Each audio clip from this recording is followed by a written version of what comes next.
Important notice: the following content may be triggering. Viewer discretion is advised. All discussions are based on personal opinions and experiences.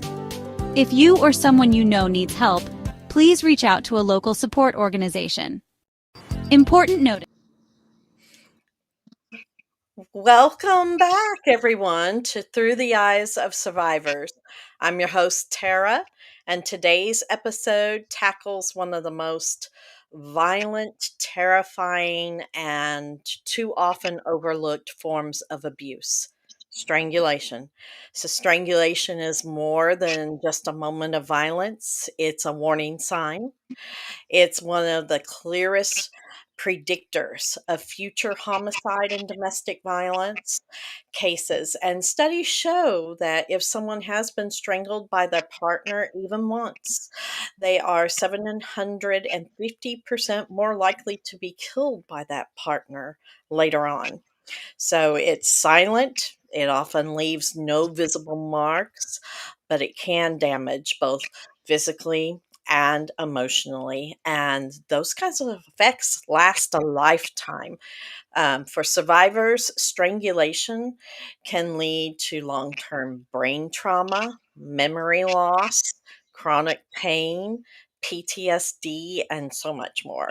And yet, even with all we know about it, it's still frequently minimalized and missed in both emergency response and in the court system.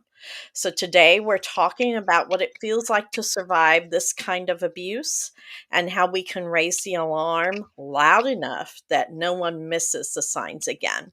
But before we get into our episode, I want to take a time to promote our affiliates real quick. Opus Clip is a trusted partner that helps us turn raw, powerful moments from our podcast into short, shareable clips. Their AI powered tools ensure that survivors' voices are heard far and wide across every platform. So, if you want your content to be great for reels and stories, please try Opus Clip. Use our affiliate link and you help support us. Also, Truth Finder.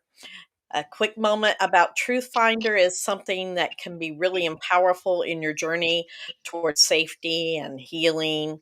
It's a simple tool that helps you uncover public records and background information about people you may have encountered in your life, whether you're reconnecting with someone from your past, or just want to ensure the people around you are trustworthy, Truth Finder provides you with the information you need to make informed decisions.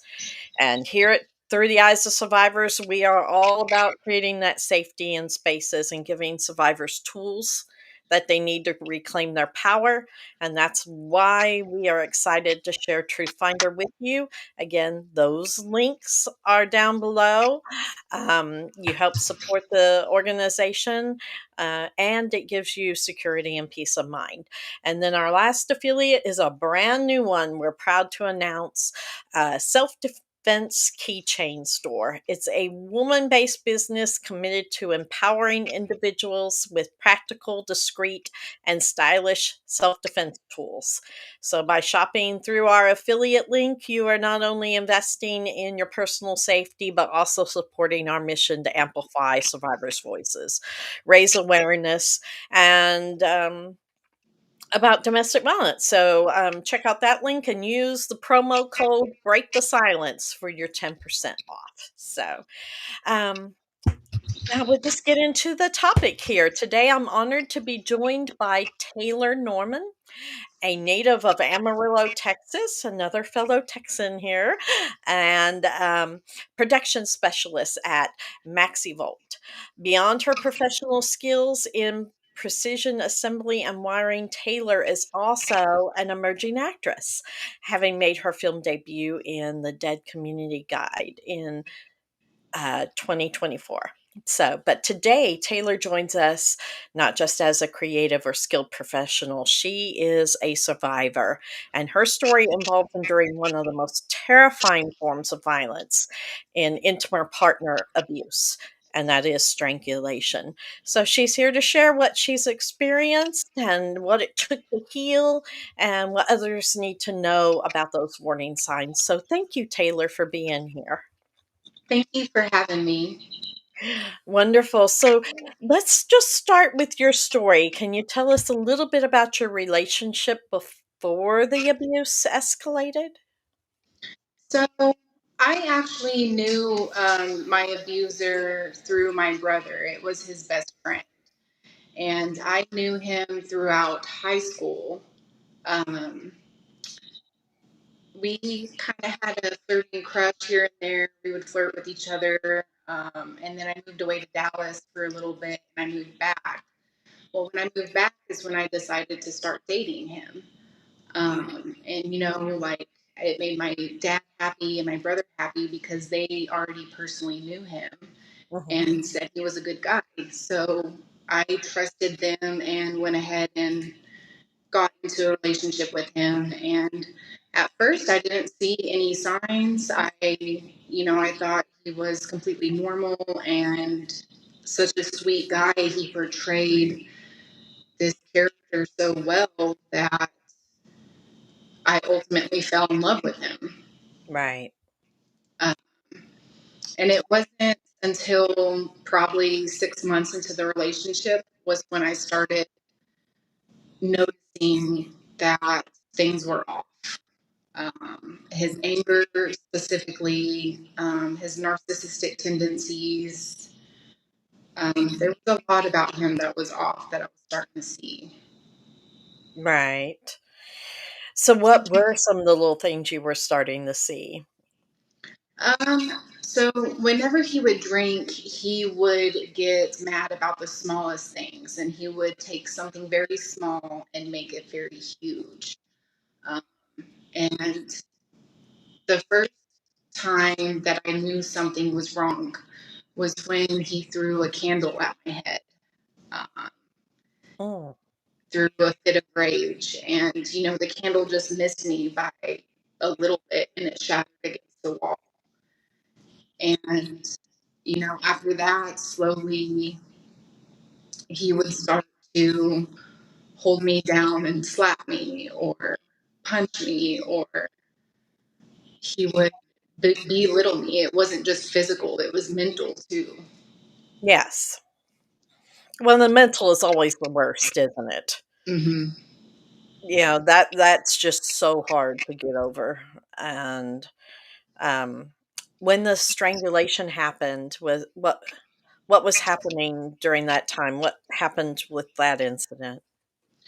So that was actually the incident that helped me open my eyes and to get out of the situation I was in. We were over at my mom's Airbnb because she came into town from Dallas, and we were spending time with her. We had a little party get together, and then there was something very small. I can't even remember what I said, but it really upset him.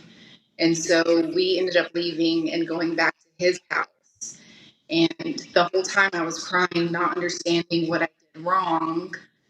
And when we got inside the house, I told him I was just going to grab my stuff and go stay with my mom that night because Right. I could tell that it was going to escalate to something else with his anger. And so, in the process of me trying to pack my things, he busted in on me and grabbed me by my hair and yanked me across the floor, ripping my hair out. I had a very large bald spot from where he ripped my hair out. And I tried to get up and get my keys and my phone to call 911 to try to get away as fast as I could. And this man took my keys, he took my phone from me. And so I didn't know what to do. I tried to run to my car, and that's whenever he started grabbing me and hitting me over and over again. And through that process, I was able to get a hold of my keys. And so I was able to get him off of me, and I ran to my car. And as soon as I got in the driver's seat, he got on top of me. He opened the door and got on top of me and wrapped both of his hands around my neck. And I could start to feel my eyes throb and my head throb. And that moment, I thought I was never going to see my family again. I am first off, I want to say how sorry I am you had to endure something like that. And it's it's heartbreaking to hear what you went through. So I just want you to know that. And I can't imagine what you were feeling in those moments. Uh, that must have been just really difficult to process. When he turned you loose, was there something specific that caused that, or did he just turn you loose thinking he you had did you go to the point of passing out? So when I was getting to the point that I could feel my eyes start to throb and I couldn't breathe, I knew that if I didn't do something, that I wouldn't be here. And so what I was able to do was I wiggled underneath him and I threw my elbow and it knocked him in the nose and blood just poured all over me. Um, but that was what got him off of me. And Mhm. I was able to kick him away and I shut my door. And that's whenever I sped off and went to my mom's Airbnb and we called the cops. Right. Wow, that's powerful. Was that the last incident, or were there others? That was the very last incident. I there's been incidents before where he's put hands on my neck, Right, not as severe as this one was, but this was a huge eye opener to me. Because I had friends, tell me repeatedly, you need to get out of this relationship. Like, this is turning dangerous and it's just getting worse. But in my head, I thought that I could change him, that there's hope somewhere, that he's not this person deep down inside. right. And that last night when that happened proved me wrong. And I told myself I would never go back and get myself in that situation again. And that even though I did go through that I will become stronger on the other side. Well, absolutely. And I'm just so glad you had the courage to fight back and take that step and get away, because like we were talking about in the opening, people don't realize how the numbers for that are astonishingly high on homicide related domestic violence just from strangulation alone.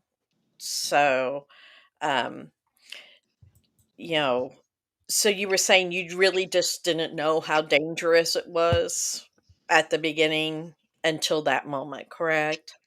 Correct. I mean, I did get like an inkling the very first time that he put his hands around my neck.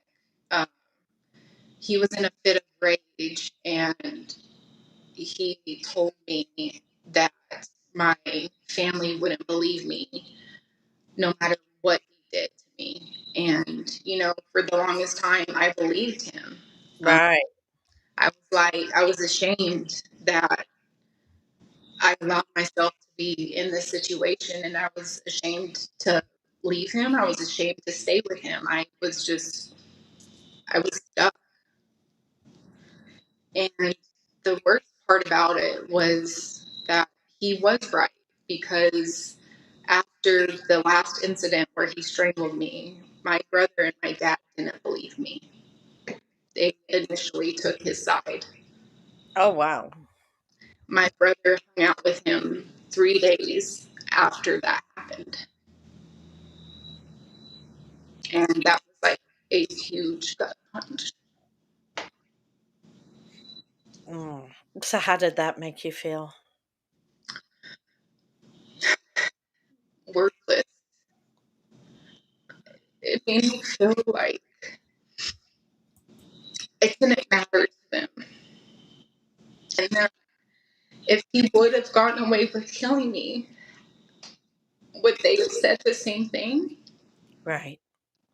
You know? It, and, my abuser ended up asking my dad to write him a character letter for him. My dad didn't do it, but he also said he wouldn't write one for me either. And the first thing my dad said to me when my mom told him what happened, his first question was, "Well, what did she do?" Oh, isn't that the worst?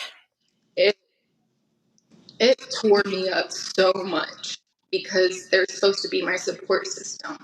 They were Mhm. supposed to be there and protect me and help me, and they weren't. Um, but not saying that, hindsight's 2020. I I still had a good support system. My mother and my friends. If it wasn't for them, I don't know what I would have done. Yeah, absolutely. I'm glad you were able to find some kind of a support system. Um, so did you end up going to an emergency room or the doctor? So no, I didn't go to the emergency room. We did have the cops come over. They took pictures. I honestly, thinking about it, I should have gone to the emergency room, um, because I was just bruised head to toe. I had marks over my neck. I had bald spots.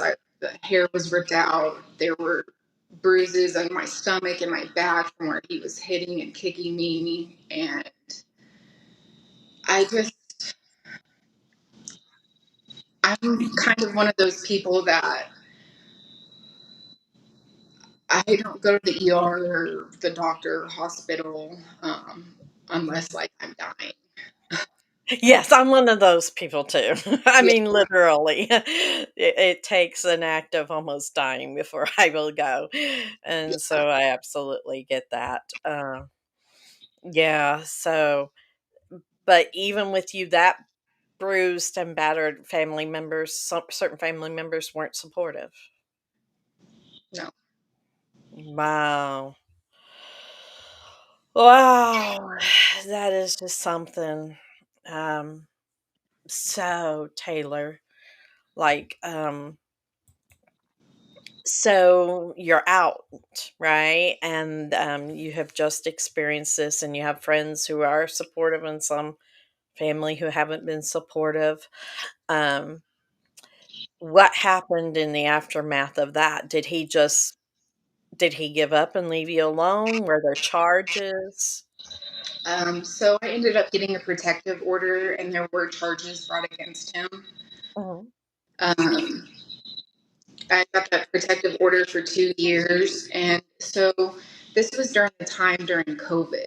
So Right, whenever I had to do the protection order, we did it via Zoom, and that was still rough having to see him, and he the entire time during the Zoom, he had the biggest smirk on his face, like he was proud of what he did. right. And that just ripped me apart. I was like, I don't understand how you can do that to somebody you say you love and then sit there and smirk in their face after you almost took their life. Mhm. Um, and it's especially strangulation, like you said, people downplay it all the time. Like people don't take it as serious as it needs to be taken. Yes. Yes, because they see it as a power move, yes, but they don't realize how dangerous a power move it is. Mhm. And a lot of times, some people will have the bruising and stuff, but there are a lot of times there is no bruising to show. The damage sometimes does not show on a victim. So a lot of victims, when they don't have the bruising and stuff, they get accused of lying. Mhm. And I've seen way too many times, even the medical profession does not catch it, even in a physical, and they're not sure what to look for, even. So I really love to promote the proper training for a lot of our healthcare providers out there who are having to look at that because the trauma is more than something that is physical. Mhm. A lot of times, the lack of oxygen and how long that went on is a huge key factor in the trauma that the brain experiences during strangulation. So, um, we have a few comments, so we're going to look at some of these real quick, Taylor. See, Jim says, "What would you say to anyone who's trying to change an abusive partner now that you have experienced it?" I would say um, that you can't change an abusive partner. Mm-mm. You absolutely can't.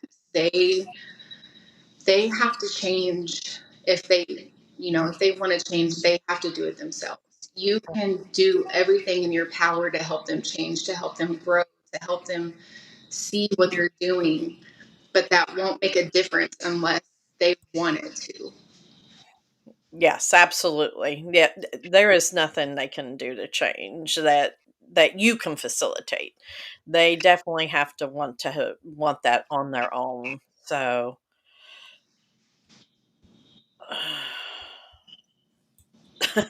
so we have a few other comments. Let's see. Catherine, yes, I was strangled and the cops arrested me for saving my life. I tell you what, that is something that happens a lot. You defend yourself because I know you defended yourself, Taylor, and then you end up being arrested along with your abuser or arrested instead of the abuser. So, did they didn't try to prosecute you in any way, or did he try to bring up any charges on you? He did try, and they also tried during the protective order. They stated that since she admitted to the fact that she elbowed him in the nose, that should be an automatic go to jail card or an automatic this protection order shouldn't be advised because she hit him. Right. but nothing ever came of that. Like,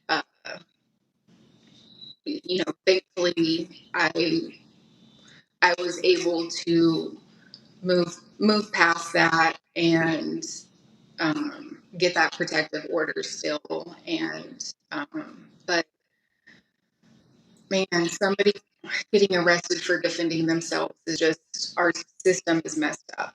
Yeah. It's not right. Yeah, the system is really messed up when defending yourself becomes a crime. That is for sure. Mm-hmm. Um, yeah, and Catherine backed up with that there's never proof of strangulation until you're dead. Yes, I agree. I agree, and that she got arrested for hitting him in the nose too. So, and that's what they train us in self defense. Mm-hmm. That kind of, they train. We are taught from young girls, even by our fathers. Go to the groin or the nose, Mm-hmm. and that way they will turn you loose immediately, and then that is being used against us. That is really insidious, in my opinion, um, to have that used against us in that kind of form like that. Taylor, what? My goodness. It's absolutely awful. And then, for some victims that want to fight back, but then don't want to because of reasons like that, because you can't trust our justice system if, like, okay, I'm getting abused here, but, it's either my life is on the line or I'm going to go to jail. Right. It's absurd. It is. It really is absurd. Oh my goodness. So, well, we're at a point here where we're going to take a short break, and uh, come back and talk with Taylor here in a minute. Um, but I want to take a moment to tell everybody about how you can take action with us here at Break the Silence and honor victims of domestic violence. Our Run for Her campaign is happening here in July, the whole month of July. Have you heard about our Run for Her challenge? Well, if you haven't, let me tell you about it. It's a virtual walk or run. It's a powerful tribute to victims and survivors of domestic violence, and the registration is happening now. So, um, I encourage you to go over to our website, visit our Keep a Memorial over there of the angels that have been lost to domestic violence. My daughter is over there, Ashley. You can look up her story, look up our other families who have posted their loved ones' stories, and pick a woman and run for her. Learn about their stories. Then go to our website, the run number 4 herchallenge.com, and register. You can walk, run, or create a team in honor of someone or in honor of yourself, and be a part of our community and our family. It's a challenge to rally around these loved ones and run for her. And your steps help fund our scholarship program, which is providing educational opportunities for survivors who are rebuilding their lives. So every mile matters, every dollar we raise, it counts. So help us run or walk for those we have lost and those who are still fighting and those who have survived. So definitely register.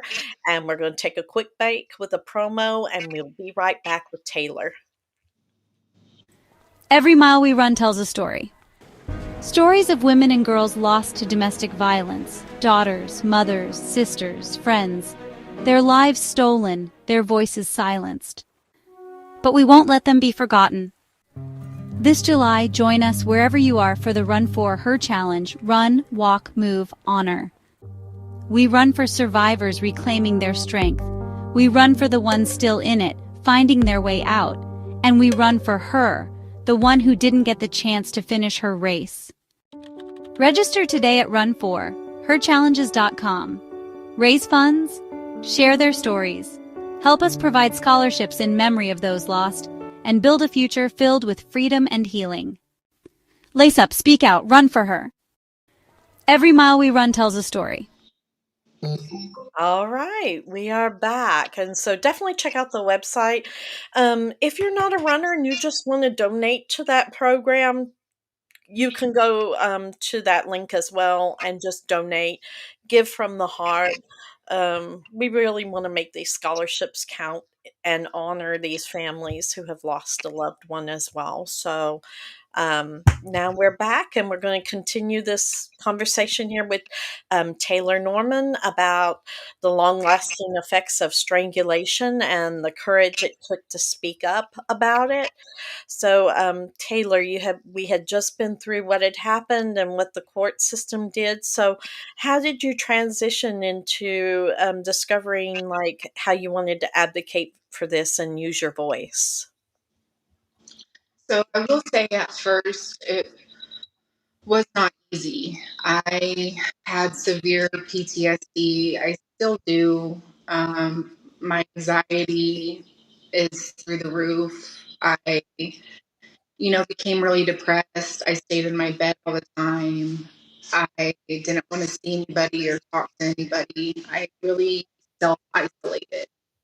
Um, and, throughout the years and talking to others and, um, y'all's podcast and other podcasts I've listened to, it really showed me like, wow, like these women are strong. They're bad. They, have been through the ringer and still can find a way to use their voice to help others that are in the same situation. And so, I found myself writing journals and writing down my thoughts on everything that happened. And, you know, I used to be in my shell a lot and a very shy person. And then, after this happened and, after I kind of got through my depression stage, I was like, you know what? I need my, Mhm. I want to help somebody else that is in that same situation that they don't know what to do or can't get out of. I want to, even if it's just this tiny glimmer of hope that I can give somebody, Mhm. that's what I want to do. And just to show them that they are not alone, that there is a community out there that will help you. Yeah. Even if you don't have a support system, there is a support system in the community somewhere, and people will have your back. Yes, because this is just experienced way too often. Um, this is that these kinds of incidents, domestic violence alone. Of course, we know one. Some of the numbers say 1 in 3, 1 in 4, but strangulation. Uh, I believe the statistics are like 1 in 5. So uh, that is happening within domestic violence incidents way too often. So that makes it a high percentage of people that are really in danger. Mhm. And so, um, what would you say, looking back, reflecting now, were some of the huge red flags leading up for you? Um, Looking back at it now, it's been about 5 years since I left. Mhm, It's crazy because, I couldn't see the flags when I was in the relationship until now. I'm like, wait a minute. That is a red flag. And it would be something like anytime we would get into an argument, he would blow it up into just a huge ordeal where it was like, nothing else mattered at that moment except for that. And he had to always prove his point. He had to always be right. And then he would belittle me and, you know, sometimes claim that, well, I'm crazy. And he never said that. He never did that. Whenever I remember specifically going through what he put me through, and he would just claim, I never did that. It must have been a dream. Or something like that. Uh, The And gaslighting then, was strong. Yes. yeah. And then he would also isolate me from my friends. I Mhm. noticed that. Um, my friends hardly came around. I hardly went around them. He was the only person that I would, hang out with. And it was almost like if I went to go hang out with anybody else or wanted to see my friends or my family, he would get jealous. Oh, yeah. Yeah, that's a big key for sure. And, I bet, like, now, I'm sure every relationship that you have, because I even evaluate the relationships I have with friendships and stuff where I go, that's a red flag, not just my relationships over time, but you can just see those things a whole lot easier now and recognize them for what they are. Um, it, it's the nature once you've had that kind of an experience for sure. Um, did have you um, do you have another relationship now? I do. I'm actually in a very happy relationship. We've been dating for almost 3 years. Mhm. And I will tell you the difference from this relationship from any of my other relationships is absolutely different. Like, because whenever I was growing up, I experienced physical abuse when I was a kid and watching it Okay. happen to my mom. And Oh. so it was almost kind of like I put myself in those situations, or it's like I almost picked these guys that, weren't good for me. But to me, I grew up seeing that. And so I figured that's how a relationship is supposed to be until that last night, whenever he strangled me so bad. And I was like, this is not right. And then Yeah. being in this relationship now, it is completely mind blowing on how different it is. He treats me like a princess.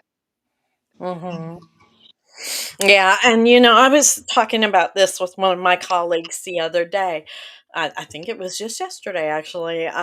We were talking about how, as young women who had seen different forms of abuse at a very young age, even within our families, how, and my daughter did this as well, how we go one of two ways. Either we think that's normal, so you're looking for what your parents had, even though it was bad, it was normal, or you're looking for that male figure who is like the person who was abusive, but yet you're looking for them to justify you in a way of trying to heal the damage that was done, but they are doing exactly the same thing. And so jumping from person to person, just kind of going, hey, yeah, you're just like the person who abused me, but prove me wrong, you're not going to abuse me, right? Because you love me.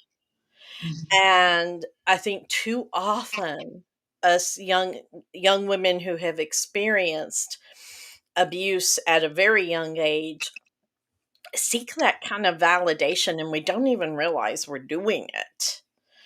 And these men tend to perceive that and pick that out. You know how a lot of times they say they target yeah, they target the ones who have those kinds of experiences, because then they know that they can use it and manipulate it and gaslight you, and um, it's a vicious cycle It for sure. really is. He, I mean, he was very manipulative. And, when you're in that situation, you don't see that until later on, until you're out of it. But, using my own family against me, it just, I mean, it's a terrible thing to do. Hmm. No, it is, and it's a classic tactic too. And it explained a lot when you because I was sitting here thinking, how can a father not side with his daughter? And it explained a lot when you said that that was something you grew up seeing in your parents' relationship. So, Well, it wasn't my father that abused my mother. yeah. It was a boyfriend. Oh, But okay. I feel like when my father didn't believe me, I just feel like he refused to look at the pictures. I Right. feel like he refused to acknowledge any of it, and he wanted it to be swept under the rug and pretend like it never happened. Uh, He comes from that generation then, right? yeah, and I will say now I'm in a better position with my father and my brother. My brother has come out and he said that, he's really sorry for how he acted and, for not having my back and not being there for me. And, he apologized pretty heavy for that. And he's become more understanding about it. And I think, you know, before I did this podcast, I did tell him that I was going to do a podcast about it, and my brother was supportive, even Oh, though, that's great. yeah, even though he wasn't there. For me, he's supporting me on me telling my story. Right. What do you think turned the tide that helped him to realize what had really happened and be supportive? I really think it was probably throughout the years of seeing me go through PTSD and anxiety and depression. I think, also, talking to our mother and about it, stuff like that. Because, my mom was there for me and she took care of me every step of the way. Mhm. And, I think she kind of helped show him that too. But I think more importantly, he watched how it affected me. Mhm. Yeah. Well, I'm glad that he was able to turn around and be here for you now. So that's always a good thing. And looks like we have a few comments. So Jim is my husband, so everybody knows he shows up every podcast because he's just so supportive. But Jim says your story has very many similarities to what our daughter went through. And he said, I'm grateful to God you survived. Never let your guard down. And thank you so very much for your bravery. It takes to tell your story in an attempt to help others. And I agree. Thank you, Jim. Thank So, you. and Catherine said she dated several abusers after, but because they didn't hit, I didn't realize it. Yes, yes. There's so many people out there that experience abuse and they never have to be physically touched. It's hard, and when you have PTSD, Catherine, as well, that is it's hard to overcome the PTSD. So, like you said, you have some of that as well. What are some of the things you experience with that? Do you have like flashbacks and things like that? I do. I'll get flashbacks. I think the worst part of it is the nightmares. I Mm, get constant nightmares. Um, and then, there was uh, a little bit after the strangulation happened, there was a time um, whenever there were somebody would put little googly eyes like on my car or on my apartment door and it was just my apartment like they were doing it to in my car they were doing it to. And mm, then so to me, I became very paranoid. I was looking over my shoulder all the time. I'm like, is this him messing with me? mhm, Um, I gotten several texts from an unknown number, and uh, I'm pretty sure it was him reaching out. And those times that my PTSD would come up really bad. I would lock myself in my apartment. I would call my mom and stay on the phone with my mom, and I just PTSD comes in many forms, and Mhm. um, it just the nightmares is really what's the worst for me. Oh, I agree. Yeah. Oh, we have a new person in. Hope I'm saying this correct. Redondo, right? My husband strangled me in front of my kids, and he gaslit everybody. And then I just realized in the print report yesterday that he said he started out by putting me in a headlock. And yeah, so it amazes me how they will do that even in front of your children. That is just. Mm, I am so sorry you experienced that as well. Um, so, like, um, what do you wish, like, the law enforcement and doctors and courts, like, understood better about strangulation and incidents of domestic violence that involve that? I just wish they would take it more serious. Like even whenever I was dealing with the cops, especially whenever I had my protective order and I thought he was leaving the googly eyes around my apartment, I called the cops, and they were like, without proof, we can't do anything, which to a degree I understand that. Mhm, But too often do they get arrested for strangulation, get let out early, and then go and kill their partner, and then it's already too late. mhm, Um, they don't take the seriousness of strangulation and how that can lead to death, especially like you said at the beginning. Like if you've been strangled once by your abuser, you have like such a greater chance that you could die by the hands of them. mhm. And, I think our justice system really needs an eye opener. And they need to be there for the woman, and they need to protect them and not sit there and accuse them of them being the abusers for fighting back. Right. No, I agree, and, I don't know, have you ever heard of, lethality assessments? Mm-mm. So there are certain areas, and it's not everywhere, and I have been a big proponent of we have advocated heavily for lethality assessments because in the state of Oklahoma, where my daughter's incident happened, um, what a lethality assessment is John Hopkins Hospital came up with this list of things that if you experience during a domestic violence incident, you are more likely to be involved in a homicide. That victim is more likely to experience death at the hands of that abuser. And so we pushed really hard in legislation for Oklahoma to get that lethality assessment put in with first responders, with the medical people in medical industry.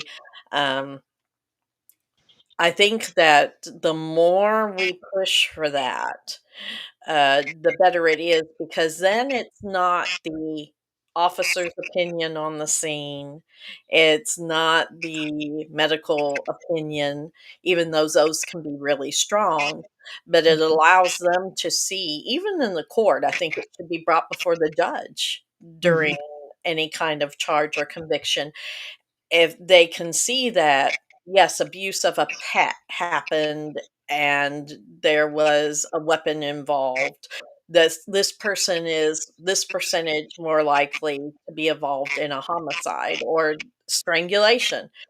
The more that's a higher risk, and take the appropriate orders and make the appropriate decisions based off of that lethality assessment.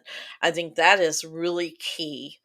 um, it's a good first step forward, and so I have been over the years out there and an advocate of that. If that's not happening in your state or your community, I would definitely ask them because a lot of lawmakers in different states have allowed this. but then it's not being used within our police departments or our DAs or whatever. So that's always it's a good tool. Um, I think because then it takes all this he said, she said out of it and puts facts with it. Hmm. I think that's a great idea, actually. I'm surprised I haven't heard of that before. Yeah, so they call it different tools, different place things in different place, but it's a domestic violence lethality assessment essentially, and so I think every law enforcement should be using that and our courts. So, um, but Taylor, I don't know, and I'm going back a little bit. Did you say whether he was charged or not, or what did was he convicted? That's the word I'm looking for. Yes, he was. Okay, so what did he end up getting? Um, so this is what's really frustrating. They only put him on probation. Of course. Yeah. Did it have a deferred adjudication behind it or no? I, I believe it did. Yeah. They do that a lot of times. So if they get through their probation and get through all of that, then it's wiped off their record. Hmm. And I can tell you the gut punch that was finding out that he got probation and he had to do like anger management classes and stuff like that. I was like, that's what you get for almost taking somebody's life. Right. Right, and then they escalate, because that's what happened with my daughter's abuser. I mean, he had charges, he even went to prison once for it, and then came out, but so many things got pushed aside or deferred or adjudicated, but it ended up in the end, like, Ashley was number, 8. There were 8 no, she was number 9. There were 8 other women abused before her. And the courts just they wipe all that out with this deferred adjudication. So that's to me, I don't think they should allow that. I Not in don't either. domestic violence It's, cases. yeah, it's unjust. Absolutely unjust. Absolutely. And yeah, so I'm sure he's done his probation. That's all over with now. Probably. I Yeah. will say, it has been nice, especially this past 3 years that I've, been with my other significant other, uh, that he hasn't tried to reach out or contact me that I know of. So Right. um, it was just those text messages at first, and then the googly eye. hmm Yeah. Um, a lot of times when not always, but a lot of times, usually once you get into another relationship or they have found another relationship, then they move on. But that's not always the case, especially when you didn't have any children involved. So it was easier to make that cut. Right. Right. So now you're rebuilding your life. So what has helped you heal or cope or move forward? What really helped me is, my mom was and has been my biggest rock. Like, I feel like I wouldn't have been able to push through half half of this if it wasn't for her. And, the support of my friends and you know, and I try to change my thought process because at first, I blamed myself Mhm. for the longest time. I had those shame gremlins, in my ear telling me, it was your fault. If you would have done it, he would have done that. If you would have acted better, if, all that, the blame game. Yes. Um, I really sat there and, through the journaling and reading and the podcast, it really opened my eyes that, what? It wasn't my fault. I didn't deserve it. Nobody deserved that. No. Um, and, with thinking that and telling myself that over and over again, it started to heal something in me. And, every day I would heal a little bit more. And, I found, through exercising, I've been working out quite a bit lately, and that's helped a lot too. Working out,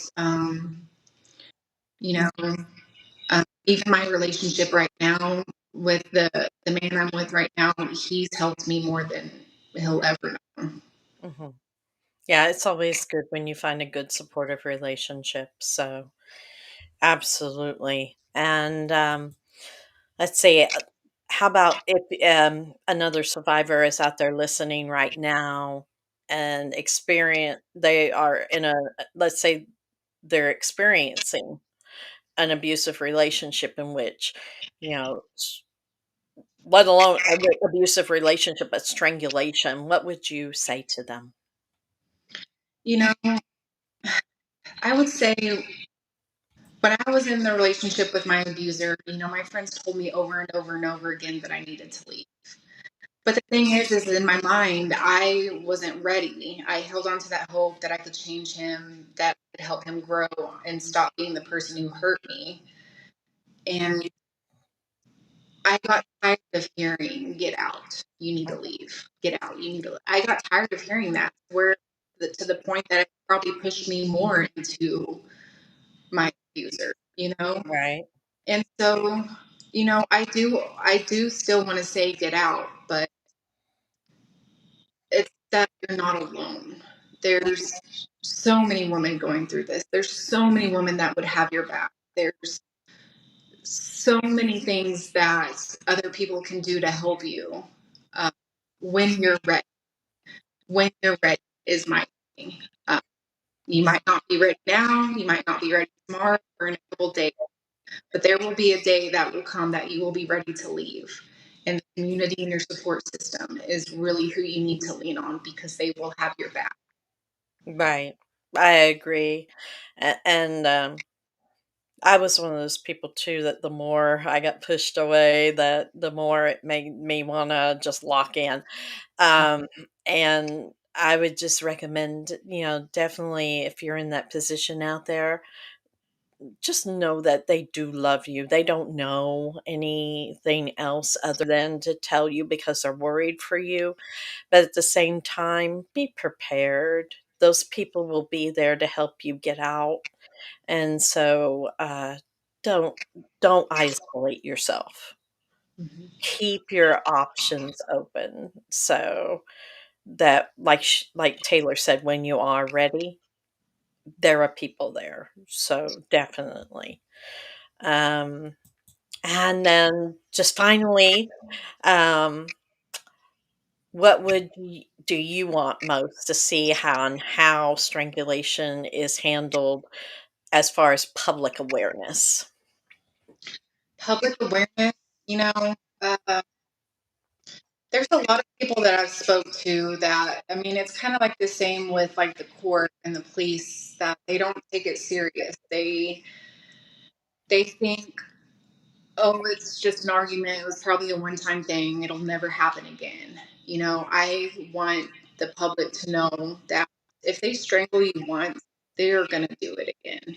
Mhm. And it will be worse the next time. It does not get better. Mhm. Yeah, I think too much. I think people, when they think of that word, they think of something that's sexy because, that's what Hollywood and everything seems to promote along that lines. But when it's happening within a domestic violence, an abuse, an altercation, there is nothing about that is sexy. It is very deadly. And I think that we as a society's got to do a little better on that as far as that. Jim says you can put lipstick on a pig, but you can't make it beautiful. Yes.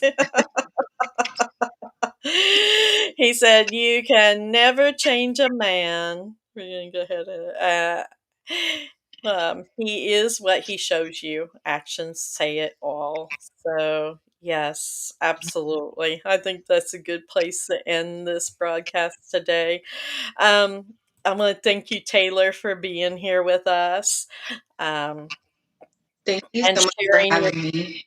sharing your story. You're so brave and it's powerful. So you just keep up the fight and the good work because you do. You have a really powerful story to tell. So, um, yeah. So, in closing, strangulation isn't just an act of violence out there, y'all. It's a warning.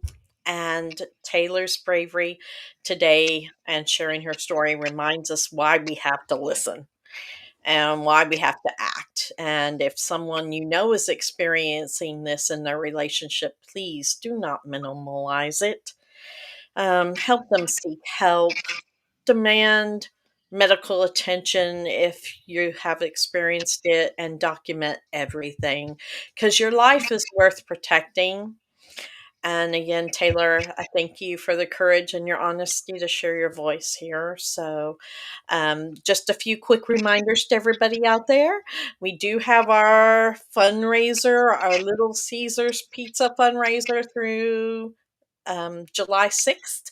You can help support BTSADV by enjoying a delicious meal while you do it. So you can purchase the pizza kits to be delivered to your home, and then you put them together with your kids and cook them in the oven straight out of there. They also have cookie dough. The cookie dough is fabulous. But also, you can order to pick up through our link at your local store. So if you'd rather them cook it for you and make it piping hot, if you're a Little Caesars fan, please check that out and order your pizza today. Also, please help fund our survivor services retreats and scholarships. You can donate today at our website, btsadv.org. And stay connected with us through all our social media platforms. We're on virtually everything: YouTube, LinkedIn, Instagram, Facebook. Also, consider volunteering because we have many volunteer positions open. And when you volunteer, you help us break the silence and save lives. So, um, the last thing I'm gonna before we wrap up and close this, I wanna everybody to mark their calendars for next Wednesday's episode of Through the Eyes of Survivors Uncensored, where we're going to dive into some current events and news stories related to domestic violence and give our raw and real, unfiltered opinions. Those are every other Wednesday at 5 p.m. live Central Standard Time. And if you haven't seen our new segment every Friday at 5 p.m. Central Standard Time, we have this new segment called Survivor to Survivor. They are short 5 to 10 minute episode where we answer your questions from real survivors who write into us. So if you've got a question, something you've always wanted answered, email us at podcast@breakthesilencedv.org. I'm glad to answer those questions for you, and watch those on Friday and share them with someone out there who may need to seek those answers as well. And lastly, I just want everyone to know you're not alone out there. We see you and we hear you, and here at Break the Silence, we do care. So stay safe, and until next time, keep breaking your silence. And thank y'all for being here. Thank you so much for tuning in to this episode of Through the Eyes of Survivors. My name is Tara Woodlee, and I am the president of Break the Silence Against Domestic Violence, an organization that gives survivors and their families, and the families that have lost loved ones to domestic violence, access to a community that understands the journey that they're facing.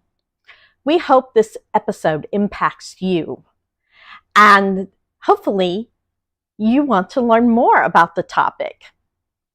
If it is helping you in some way, let us know in the comments below. We love your feedback. Also, make sure to click the subscribe button below and the bell right next to it so that you can get notified the next time an episode premieres. We hope you will see us in the next episode, and thank you.